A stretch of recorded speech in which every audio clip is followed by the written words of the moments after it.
بسم اللہ الرحمن الرحیم، السلام علیکم، ویلکم ٹو تنویر ریئیکٹ۔ دوستو بہت ہی انٹرسٹنگ ہونے والی ہے آج کی ویڈیو میں۔ ہم دیکھیں گے کہ ایک ہندو مذہب چھوڑنے والی عورت ڈاکٹر ذاکر نائک صاحب کے سامنے رو پڑی۔ اس نے یہ کہا کہ میں مسلمان ہوں اور میرا جو والد صاحب ہیں وہ ہندو ہیں اور میں اس کو دوزخ کی آگ سے بچانا چاہتی ہوں۔ تو ڈاکٹر ذاکر نائک صاحب نے اس کو کیا جواب دیا، تو دیکھتے ہیں آج کی ویڈیو میں۔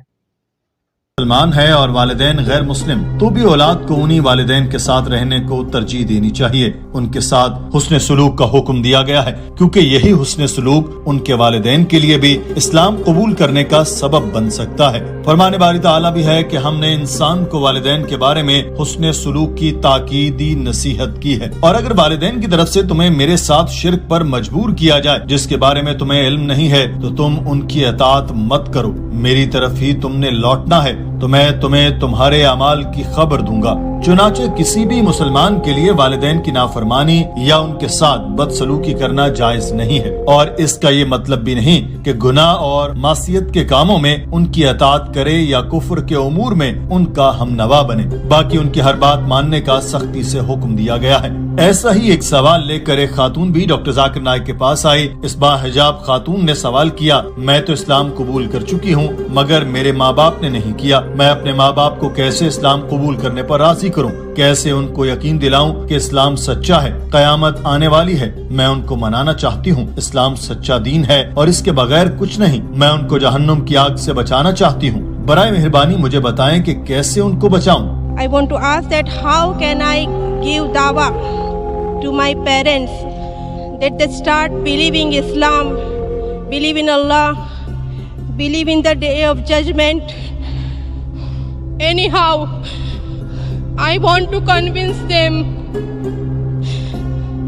that Islam is the best and without Islam nothing is in life. I want to save them from the fire of hell.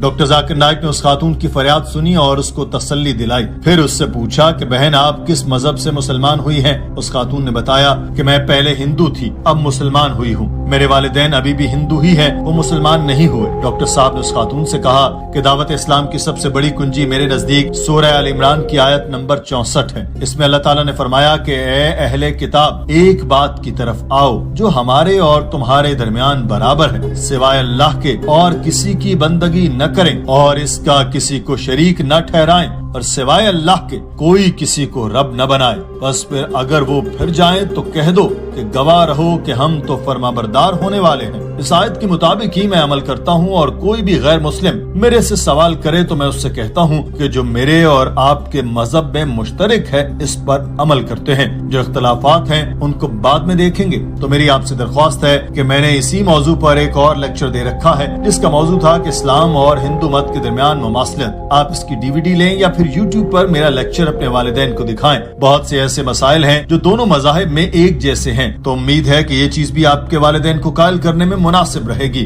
Doctor صاحب نے اس خاتون کو بتایا کہ ایک چیز جو میں ہر اسلام قبول کرنے والے سے کہتا ہوں کہ وہ آپ سے بھی کہوں گا کہ اپنے والدین کا احترام کریں، ان کی عزت کریں، ان کی بات مانیں، سوائے اس بات کے جو قرآن و حدیث کے خلاف ہو۔ اگر وہ آپ سے ایسی چیز کرنے کا کہیں جو آپ کو ناپسند ہے مگر اسلام میں حرام نہیں تو وہ بھی کریں۔ مثال کے طور پر آپ کو کہیں کہ آج نیلے رنگ کا لباس پہنو اور آپ کو نیلا رنگ پسند نہیں، مگر پھر بھی آپ وہ لباس پہن لیں کیونکہ وہ آپ کے والدین کو خوشی دے گا۔ آپ ان کو بتائیں کہ مجھے نیلا رنگ پسند نہیں مگر آپ کو پسند ہے، اس لیے میں نے اس رنگ کا لباس پہنا ہے، کیونکہ اسلام میں حکم ہے کہ والدین کی ہر بات ماننی ہے اور ان کو اف تک نہیں کہنا۔ اس سے آپ کی والدہ سوچیں گی کہ جب سے اس نے اسلام قبول کیا ہے میری زیادہ عزت کرتی ہے، میری زیادہ بات مانتی ہے، وہ اس چیز کو ضرور محسوس کریں گے۔ For example, they used to tell you that wear this blue color dress. You say, no mother, I don't like blue color. Now once you accept Islam, wearing blue is not haram. So you tell your mother, because you are my mother, you are telling me to wear blue, though I don't like blue, I will wear blue.